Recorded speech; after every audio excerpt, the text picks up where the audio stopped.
안녕하세요. 민지의 꿀사연입니다. 즐겁게 감상하시고 구독과 좋아요도 많이 눌러주세요. 그럼 오늘의 사연 시작해볼까요? 윤 교수님은 제가 다니는 대학교의 노처녀 교수님이신데요. 여학생들 사이에서는 아주 노처녀 히스테리가 심하신 걸로 유명하신 분이죠. 조금 예쁘장하게 생긴 여학생들은 학점을 잘 받기가 어렵다는 우스갯소문도 학교 내에 퍼져 있죠. 까칠하고 예민한 걸로 소문이 자자한 분이에요. 그런 교수님이 지금 제 옆에서 세상 모르고 기절한 듯이 잠들어 있네요. 제 이야기를 여러분과 공유하고 싶어서 이렇게 몰래 사연을 보내봅니다.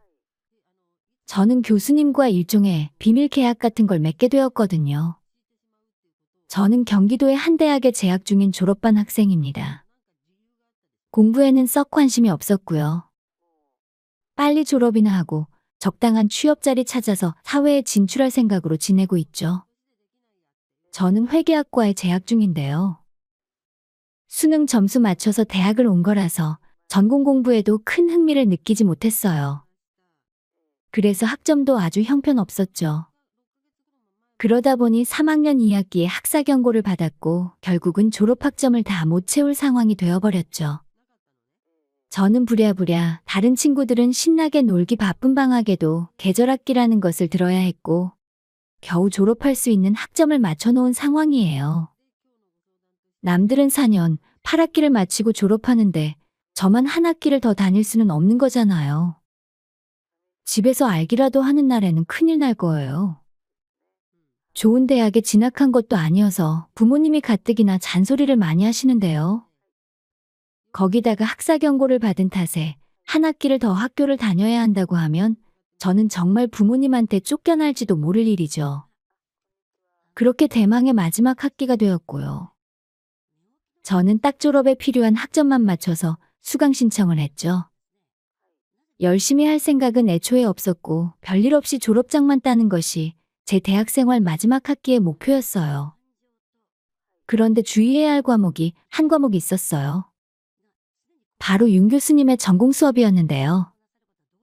그 수업은 전공 필수 수업이어서 그 수업은 꼭 들어야 졸업을 할 수 있었죠. 윤 교수님은 40대 중반이신데요. 까칠한 성격 탓에 아직은 미혼으로 알고 있어요. 어쩌면 그 나이 먹도록 미혼이어서 까칠해진 걸지도 모르고요.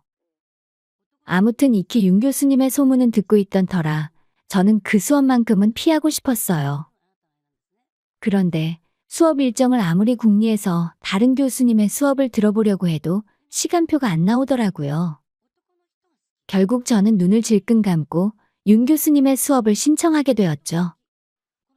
윤 교수님은 소문대로 정말 깐깐하신 분이었어요. 지각이나 결석이 3번 이상이면 F학점을 주신다고 했고요. 거기다가 조별 과제도 왜 그렇게 많이 내시는지 정말 짜증났습니다.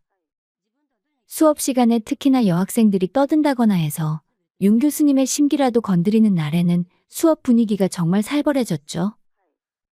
지금 내 수업 시간에 떠든 거야? 학점 받기 싫은 거지? 나 기분 팍 상했으니까 공부 안 하려면 나가. 이렇게 엄포를 놓으시는데 정말 무시무시했습니다. 다들 그 과목을 들어야 졸업을 할 수 있으니 윤 교수님의 심기를 건드리지 않으려고 애를 썼죠. 친구들하고 이야기하면서 들은 소문도 굉장했어요. 야, 너희들 윤 교수님 소문 들었냐? 윤 교수님이 졸업학기에 F학점 줘서 한 학기 더 다니는 애들이 매학기 수두룩하대. 우리는 꼭 살아남자. 또 다른 친구는 이런 농담을 하기도 했어요. 윤 교수님 말이야? 여자애들 학점은 엄청 짜게 주는데 남학생들은 학점 괜찮게 준다는 얘기가 있던데? 우리 윤 교수님의 기풍조가 돼서 마지막 학기 널널하게 다니면서 학점 잘 받아보는 건 어떠냐? 이런 짓궂은 농담도 주고받곤 했죠. 아무튼 저는 다른 수업은 대강 들어도 윤 교수님의 수업만큼은 빼먹지 않고 교수님의 심기를 건드리지 않으려고 애를 썼죠. 졸업을 꼭 해야 했으니까요. 그렇게 겨우겨우 중간고사까지는 잘 넘어가는 듯 했습니다. 그런데 기말고사를 얼마 앞둔 시점이었죠. 저는 그 당시에 1살 어린 여자친구가 있었는데요. 그 여자친구는 같은 과 후배였어요. 저도 자취하고 그 친구도 집이 서울인데 자취를 하다 보니 같이 동거하다시피 지낼 만큼 친한 사이였죠. 그런데 기말고사를 얼마 앞두고는 제 여자친구가 다른 남자가 생겨버렸어요. 갑자기 안 하던 아르바이트를 하네. 친구랑 약속이 있네 이러면서 저와의 만남을 피했는데 사실은 다른 남자가 생겨버렸던 거죠. 저는 정말 배신감에 어쩔 줄 모르는 상황이었죠. 다른 남자랑 바람나서 이별이라뇨. 저는 정말 억장이 무너지는 기분이었어요. 그 일로 인해서 기말고사를 보름쯤 앞둔 시점부터 술도 많이 마시게 되었고요. 학교 수업에도 신경을 덜 쓰게 되었죠. 여자친구와의 이별 때문에 사실 학교 공부는 잠시 뒷전이었던 게 사실이었어요. 그런데 문제는 윤 교수님 수업이었습니다. 그렇게 교수님 수업에 기말고사 당일이 되었는데요. 공부를 하는 둥 마는 둥 했더니 시험을 보는데 도저히 공부한 것들이 기억이 잘 나지를 않았어요. 그래서 정말 머리를 쥐어짜내듯이 시험을 마치기는 했는데요. 이거 잘못하다가 교수님 수업을 낙제점이라도 받으면 어쩌나 슬슬 불안해져 오기 시작했습니다. 그렇게 성적 발표 날이 되었는데요. 불길한 느낌은 현실이 되어버렸습니다. 다른 과목은 그래도 졸업할 수 있는 학점을 받았는데 윤 교수님 수업만 F가 나왔더라고요. 결국 3학점이 모자라서 졸업을 못하는 상황이 되었던 거죠. 저는 그제서야 아차 싶었습니다. 이 수업은 전공 필수 수업이어서 방학 계절학기 수업으로도 땜빵이 불가능한 과목이니 한 학기를 이 한 과목 때문에 더 다녀야 하게 생겼던 거죠. 그때 한 친구가 종민아, 너 윤 교수님한테 가서 싹싹 빌어. D라도 달라고 해보는 건 어때? 한 과목 때문에 생으로 한 학기를 더 다닐 수는 없잖아. 가서 걔처럼 빌어. 이 얘기를 듣는 순간 저는 지푸라기라도 잡아봐야겠다는 생각을 했어요. 그래서 당장 교수님의 연구실로 달려갔죠. 졸업 학점 때문에 왔다고 했더니 경멸하는 눈으로 학점을 바꿔줄 생각이 없으니 돌아가라고 하시더라고요.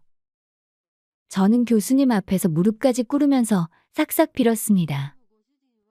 졸업할 수 있게 D학점으로 바꿔만 주시면 리포트도 내고 시키는 과제는 뭐든지 하겠다고 빌었죠. 하지만 소용이 없었습니다. 진작에 잘하면 될 거를 물이 엎질러진 다음에야 수습하려고 하냐면서 다음 학기에 보자는 말을 하시고는 자리를 피해버리셨죠. 하지만 저는 그 후로도 포기할 수가 없어서 매일 교수님을 찾아갔어요. 음료수도 사가고 연구실을 청소하고 정리정돈도 했지만 큰 소용은 없었죠. 그렇게 성적을 정정할 수 있는 날이 2일 남은 시점이었어요. 더 다급해진 저는 이제 퇴근하는 교수님을 쫓아가기로 결심했죠. 그날은 하필 비까지 내리고 있었는데요. 연구실에서 매몰차게 나가시는 교수님을 쫓아서 뛰어나갔어요. 교수님은 주차장에서 차를 끌고는 퇴근하시는 듯 했죠. 내일 모레면 성적 정정도 할 수 없으니 저는 더 이상 물러설 곳이 없었죠. 근처에 있는 택시를 타고 교수님 차를 쫓아갔어요. 교수님은 대학에서 30분 정도 거리에 떨어진 한적한 동네의 단독주택에 살고 있으시더라고요. 저는 주차를 하고 내리시는 교수님을 쫓아가서 주택 현관문 앞에서 무릎을 꿇고 교수님의 발목을 붙잡았습니다. 교수님, 제발 학점만 바꿔주시면 시키시는 건 뭐든지 하겠습니다. 제발요. 종민 학생, 나 발목 아파? 살살. 저는 다급한 마음에 교수님 발목을 너무 세게 잡고 있었나 봐요. 비 오는 날 우산도 없이 비를 철철 맞으면서 본인 앞에서 무릎을 꿇고 있는 제가 불쌍해 보이셨나 봐요. 일단 집에 들어와서 수건으로 빗물이라도 닦고 가라고 하시더군요. 저는 왠지 잘하면 학점을 바꿔주실 것 같다는 묘한 기대감이 생겼어요. 그래서 서둘러서 교수님을 따라서 집 안으로 들어갔죠. 혼자 사시는 교수님의 집이라 그런지 화장품 냄새가 가득했죠. 저는 어떻게든 교수님의 마음을 돌려야 한다는 간절함에 머리를 굴리기 시작했습니다. 그래서 제가 도울 일이 없겠냐면서 막 너스레를 떨면서 주변을 둘러보기 시작했죠. 때마침 현관등이 고장난 것처럼 보였습니다. 저는 말리시는 교수님을 두고 의자를 두고 올라가서 등 전선을 뜯어서는 작동이 되게끔 고쳐두었죠. 이런 건 아버지께 배워두기를 잘했다는 생각이 드는 순간이었어요. 교수님은 까다롭고 까칠하긴 하셔도 여자는 여자였죠. 제가 등을 고쳐놓자 교수님의 태도가 조금은 누그러진 듯한 느낌이 전해졌어요. 제 평생의 연애 경험이 교수님의 방어가 느슨해졌다고 말해주고 있었죠. 학교에서 봤던 교수님하고 다르다. 오늘 꼭 학점 정정을 받아내야 한다. 저는 조금 더 밀어붙여보기로 했죠. 그래서 오늘 교수님을 쫓아다니느라 한 끼도 못 먹었다고 교수님도 식사를 안 하셨으면 제가 요리를 잘하니 맛있는 걸 해서 대접하겠다고 떼를 썼죠. 그런데 의외로 교수님이 흔쾌히 허락을 하시더라고요. 저는 거의 됐다는 생각이 들기 시작했죠. 자취하면서 얻은 경험을 총동원했어요. 냉장고를 뒤져서 회심에 김치찌개도 얼큰하게 끓이고 계란말이도 예쁘게 만들어서 그 위에 케찹으로 하트도 그려서 내놓았죠. 그러면서 쌀까지 씻어가면서 밥까지 준비했고요. 졸업만 할 수 있다면 못할 게 없었죠. 그새 방에서 편한 옷으로 갈아입고 오신 교수님은 캐주얼하게 옷을 입으니 귀여운 느낌이 들기도 했어요. 학교에서는 늘 정장 차림이어서 커리어우먼 느낌이 강했는데요. 그냥 동네 누나 같은 느낌이었어요. 확연히 다른 사람 같았죠. 40대이기는 하지만 아직 미혼이고 능력도 있고 매력도 있는 분인 게 맞기는 했죠. 저는 음식을 테이블에 놓으면서 막 너스레를 떨기 시작했어요.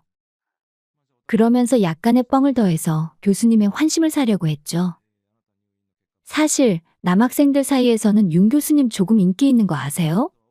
매력 있다고 생각하는 학생들 꽤 있어요. 저도 그렇고요. 아마 교수님이 조금만 젊으셨으면 대시하는 학생도 있었을걸요. 그때 저는 분명히 봤어요. 교수님의 입가에 웃음이 번지는걸요. 교수님은 아닌 척했지만 기분이 조금은 좋아 보이셨죠. 그때 교수님이 종수 학생, 냉장고 열어봐. 소주 있을 거야. 한 병만 꺼내와. 아마 제가 만든 찌개가 칼칼해서 술 생각이 나신 듯 했습니다. 저는 번개처럼 일어나서 소주를 꺼내왔죠. 그리고는 찬장에서 소주잔도 한 개 꺼내서 교수님께 두 손으로 공손히 한 잔을 따라드렸습니다. 음식이 입에 맞네? 대학 다니고 자취하면서 음식만 늘었나 보네. 종수 학생도 한 잔해. 저는 처음에는 거절했지만 결국은 교수님이 주시는 술을 받아먹게 되었어요. 가슴을 졸이면서 넘기는 소주 한 잔이 정말 달더라고요. 그렇게 한 잔, 두 잔 마시면서 저는 제 인생의 모든 노하우를 탁탁 털어서 교수님의 기분을 맞추려고 가진 노력을 다했죠. 그렇게 저희는 저녁 식사를 하면서 반주로 소주를 3병 가까이 비우게 되었어요. 저에게 소주 한두 병은 늘상 마시는 양이었는데요. 교수님은 여자분이어서 그런지 약간은 취한 듯한 느낌이었죠. 아무튼 식사를 마치자마자 저는 번개처럼 설거지까지 싹 해놓고 마지막으로 교수님 앞에서 무릎을 꿇고는 부탁했어요. 제발 D학점으로라도 바꿔달라고요. 시키시는 건 뭐든지 하겠다면서 살려달라고 애원했죠. 전에는 칼처럼 바로 거절하셨는데 식탁 의자에 앉아있는 교수님은 그 순간 아무 말씀이 없으셨어요. 이상한 생각이 들어서 고개를 들어서 올려다보니 교수님 얼굴이 발그레해지셨더라고요. 취기가 제대로 올라온 듯 보였어요. 저는 마지막 필살기를 날리기로 했죠. 교수님 얼굴이 빨갛게 달아오르신 게 더 예쁘고 섹시하세요라고 외쳤죠. 이 말을 들으시는 교수님은 몸을 베베 꼬시면서도 성적 정정을 해주시겠다는 이야기를 하시지는 않으셨어요. 그리고는 이제 집에 가라면서 의자에서 일어나시는데 비틀거리셨죠. 아무래도 교수님은 주량을 거의 다 채워서 술을 드신 것 같았어요. 저는 벌떡 일어나 교수님이 쓰러지지 않게 부축했어요. 그리고는 침대로 옮겨드렸죠. 이대로 교수님이 잠드시면 모든 게 끝이라는 생각에 조급해지려는 찰나 교수님이 말을 꺼내셨어요. 정말 뭐든지 다 할 거야? 그러면서 저를 쳐다보시는데 저는 속으로 외쳤어요. 이제 졸업이다라고요. 눈치가 빠른 저는 교수님의 그 질문의 의미를 단번에 깨달았죠. 그렇게 저는 그날 밤 교수님을 밤새 기쁘게 해드렸어요. 그러면서 성적을 정정해 주신다는 약속도 받아냈고요. 교수님은 일에만 매달리느라 10년도 넘게 남자친구를 만들 일이 없으셨다고 하시더군요. 그래서 저는 교수님을 기쁘게 해드리려고 온 힘을 다해 노력했습니다. 그 효과가 있었던 걸까요? 다음 날 아침에 눈을 뜬 교수님은 학교에서 보던 까칠하고 예민한 교수님이 아니었어요. 다정하고 애교 많은 여자친구처럼 바뀌어 있었죠. 물론 주변에 시선이 있어서 정식으로 사귈 수는 없었지만 그날의 일은 비밀로 하는 것으로 하고 성적을 정정해 주셨죠. 그리고는 가끔 시간 날 때 비밀 데이트도 하기로 했고요. 그렇게 저는 졸업을 하게 되었죠. 이번 주말에도 교수님 댁으로 놀러 가서 함께 즐거운 시간을 보내고 아침을 같이 맞이했네요. 지금은 옆에서 아기처럼 잠들어 계시고요. 저도 교수님과의 사랑이 너무 만족스럽고 좋아요. 헤어진 전 여친은 생각도 안 날 정도랍니다. 마음 같아서는 윤 교수님이 결혼할 사람을 못 찾고 오래오래 제 애인 같은 사이로 남아있어 주었으면 좋겠네요. 그 정도로 윤 교수님과 데이트하는 게 좋거든요. 오늘의 제 사연은 여기까지입니다. 들어주셔서 고맙습니다. 안녕하세요. 민지의 꿀사연입니다. 즐겁게 감상하시고 구독과 좋아요도 많이 눌러주세요. 그럼 사연 시작해볼까요? 요즘은 사모님을 모시고 나가서 종종 같이 식사를 하는데요. 매번 장어집 같은 곳만 찾아서 가고 있어요. 사모님 속마음이 훤히 보여서 조금 그렇지만 정말 음식은 고급스럽고 맛있는 집이긴 해요. 또 저보고 챙겨 먹으라고 비싼 홍삼 세트를 잔뜩 챙겨주셨는데요. 인터넷으로 가격을 검색해보니 너무 비싸서 저는 돈 주고 안 사 먹을 정도더라고요. 사모님이 왜 자꾸 저에게 이러시는지는 이제 차차 말씀드려 볼게요. 저는 한 작은 회사의 사장님 수행기사로 일을 하고 있어요. 정확히는 사모님을 모시고 있는 셈이에요. 올해로 30대 중반이 되었고요. 아직 결혼은 못했어요. 얼마 전까지 만나는 여자친구가 있었는데요. 결혼이 쉬운 게 아니더라고요. 결혼 이야기까지 나오기는 했었는데 신혼집 구하는 문제도 그렇고 결국 돈 문제 때문에 대판 싸우고 헤어지게 되었어요. 창피한 이야기지만 제가 번듯한 직장을 구하지를 못해서 모아놓은 돈이 별로 없었거든요. 여자친구는 결혼을 엄청 원했는데 서로 좋아하는 마음만 가지고 결혼을 할 수 있는 건 아닌 듯 해서 제가 먼저 헤어지자고 했어요. 저는 고등학교 때까지 운동을 했는데요. 지방의 촌동네에서 초등학교 때는 씨름을 했고요. 중학교, 고등학교 때는 유도를 했었어요. 나름 운동을 한참 할 때는 올림픽 같은 데 나가서 메달도 따고 싶다는 꿈도 있었는데요. 운동 중에 많이 다치기도 했고 정상급 선수가 되는 건 쉽지가 않더라고요. 결국 대학교 2학년 때 큰 부상을 입고는 운동을 그만두기로 했어요. 체육학과를 나와서는 마땅히 취업을 하기가 쉽지가 않더라고요. 그래서 경호업체 아르바이트도 해보고 보안업체 일도 조금 해봤고요. 대리운전 같은 아르바이트도 해봤네요. 제가 운동을 해서 떡대는 좋은 편이거든요. 제가 생각해도 경호업체 일이 잘 어울리기는 했던 것 같아요. 그런데 우연한 기회에 대리운전을 하다가 알게 된 형님에게 지금의 수행기사 자리를 제안을 받게 되었죠. 어떤 회사인지까지는 밝히기 좀 그렇지만 나름 알차게 운영되는 회사인 것 같았어요. 그렇게 수행기사 면접을 보러 가게 되었는데요. 저는 주차장까지 딸린 대저택은 살면서 처음 가보게 되었죠. 부자들은 이런 곳에 사는구나 감탄하면서 실내에 들어갔는데 집이 정말 으리으리하더라고요. 고급진 분위기에 압도되는 기분이었죠. 면접이기는 했지만 50대 후반으로 보이는 사장님은 제 이력서를 쑥 훑어보시고는 몇 가지 물어보시지도 않고 바로 언제부터 일할 수 있겠냐고 물어보시더라고요. 저는 당장 일할 수 있겠다고 했더니 사장님은 저의 그런 자세가 마음에 든다면서 앞으로 일을 잘해달라고 하셨어요. 그렇게 얼떨결에 수행기사로 일을 시작하게 된 거죠. 처음 몇 달간은 사장님만 모시게 되었는데요. 호탕하시기도 하고 제가 간혹 길을 잘못 찾아간다거나 하는 실수를 해도 대수롭지 않게 넘어가 주시고 해서 좋았는데요. 문제는 제 개인 시간이 사라지기 시작한 점이었어요. 왜 그랬냐면 이 사장님은 주말에도 집에 있지를 않으셨거든요. 원래는 평일에만 근무를 하기로 하고 일을 시작했던 건데 주말에도 개인 사정이 있으면 저를 불러내셨죠.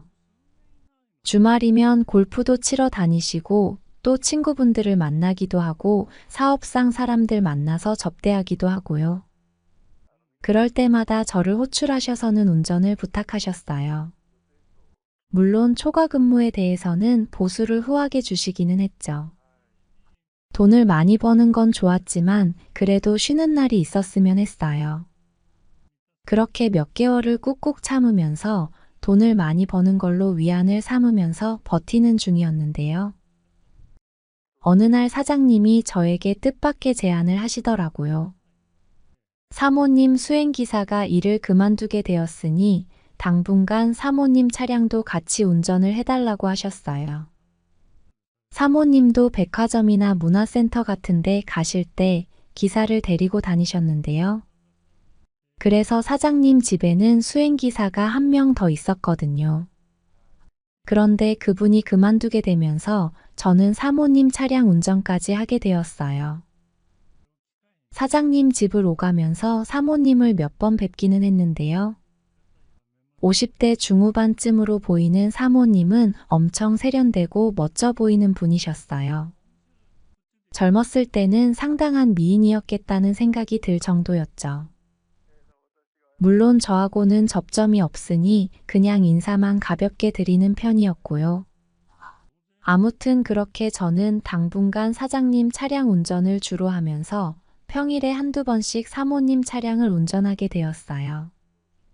사모님 차량을 운전하는 날은 사장님은 직접 차를 운전해서 나가셨고요. 사장님을 모시고 다닐 때는 대화를 나누는 일이 많지는 않았거든요. 차량에서는 주로 통화를 하시거나 하셔서 저는 조용히 운전만 하는 편이었어요.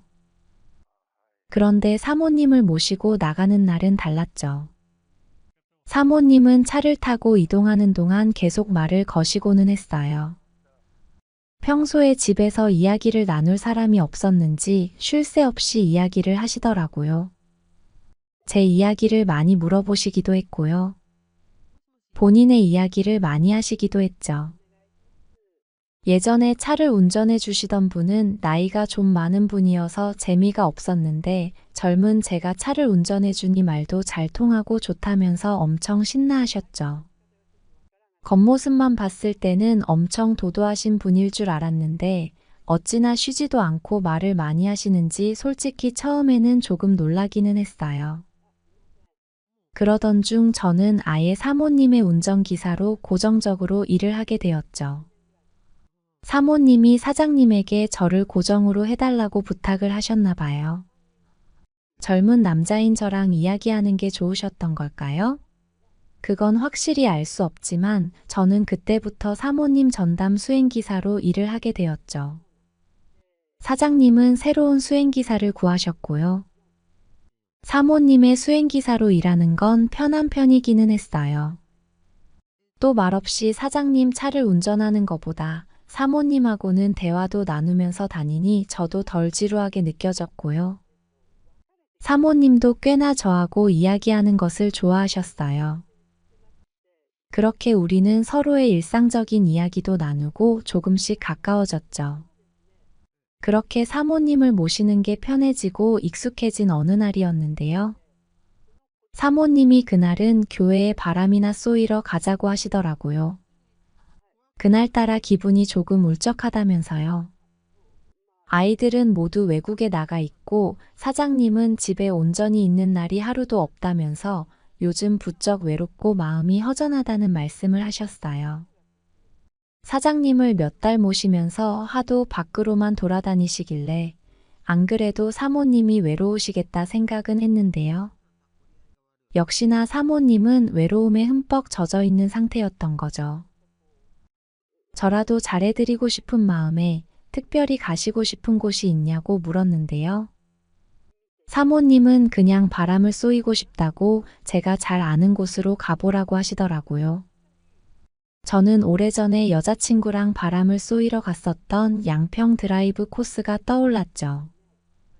그래서 사모님을 모시고는 그곳으로 가게 되었어요.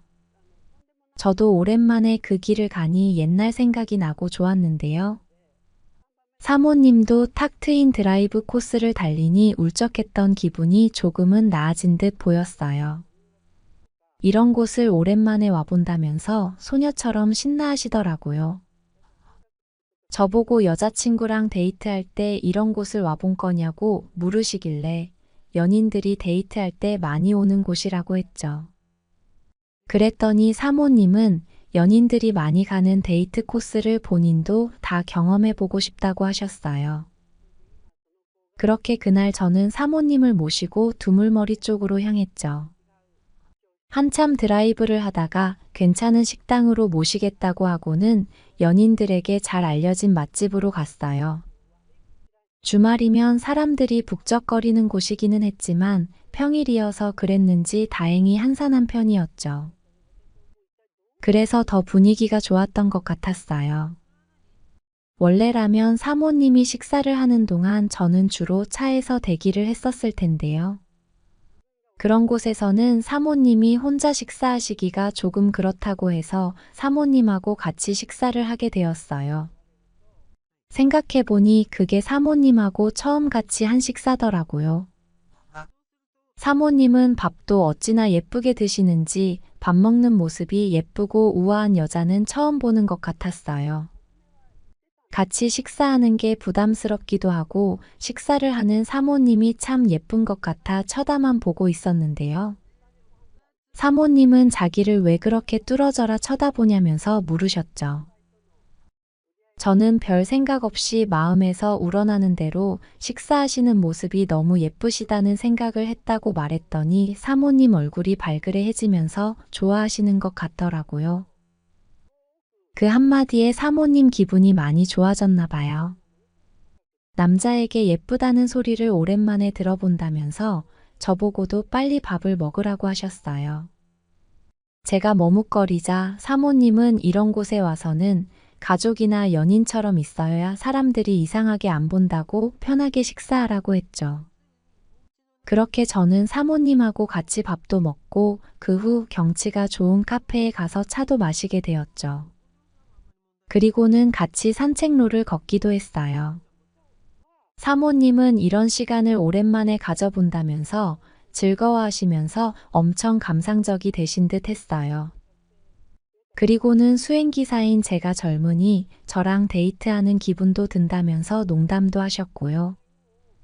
저는 사모님처럼 세련되고 예쁜 분이랑 데이트하는 제가 더 영광이라면서 사모님 기분을 맞춰드리려고 아부를 떨었죠. 사모님은 그 말에 기분이 더 좋아지신 듯 했고요. 그날 양평으로 나들이 갔던 게 참 좋으셨나 봐요. 이후로도 사모님은 저에게 양평 두물머리 같은 곳을 같이 가자고 부탁을 하셨고요. 주말이면 사모님을 모시고 연인들이 자주 가는 곳들을 많이 돌아다니게 되었죠. 그러다 보니 사모님하고 엄청 가까워졌고 그 시간들이 점점 데이트를 하는 것처럼 되어버렸어요. 부잣집 사모님도 여느 여자들하고 크게 다르지는 않았어요. 나이는 많으셨지만 예쁘다는 말에는 얼굴이 발그레해지면서 수줍어하셨고요. 본인이 하는 이야기를 관심을 갖고 들어주는 걸 엄청 좋아하셨어요. 사모님도 본인 기분을 맞춰주는 제가 마음에 드셨는지 저에게 잘 해주시는 편이었고요. 그러던 어느 주말이었는데요. 사장님은 해외 일정을 잡아놓고는 출국을 하신 상황이었죠. 사모님은 차라리 잘 됐다면서 저보고 주말에 갈 만한 곳을 알아보라고 하셔서 임진강 쪽으로 모시겠다고 말씀을 드려놓은 상황이었어요. 그렇게 사모님을 모시고 바람을 쏘일 겸 이곳 저곳을 구경하면서 돌아다니던 중이었는데요. 한 수목원의 경치 좋은 곳을 걷던 중 사모님이 갑자기 제 손을 잡으시더라고요. 저는 당황해서 사모님을 쳐다봤더니 눈을 찡긋하시면서 오늘은 이렇게 돌아다니고 싶다고 이야기를 하셨어요. 사실 조금 어색하고 불편하기는 했지만 그렇게 손을 꼭 잡은 채로 마치 연인처럼 산책로도 돌아다니고 무슨 예술마을인가 하는 곳으로 가서 구경도 하고 했죠. 그리고는 해가 질 무렵이 되어서 다시 차를 몰고 서울로 돌아오게 되었어요. 저는 차를 차고에 대놓고 돌아가려는데 사모님이 잠깐 들어와서 같이 있어 달라고 하시더라고요. 오늘 사장님도 집에 없어서 혼자 있기 심심하다고 말이죠. 사모님은 오늘 저하고 보낸 시간이 너무 즐거우셨다고 자기가 잠들 때까지 시간 좀 더 보내다가 가면 안 되겠냐고 하셨어요. 이게 무슨 신호인 것 같아서 조금 느낌이 묘하기는 했죠.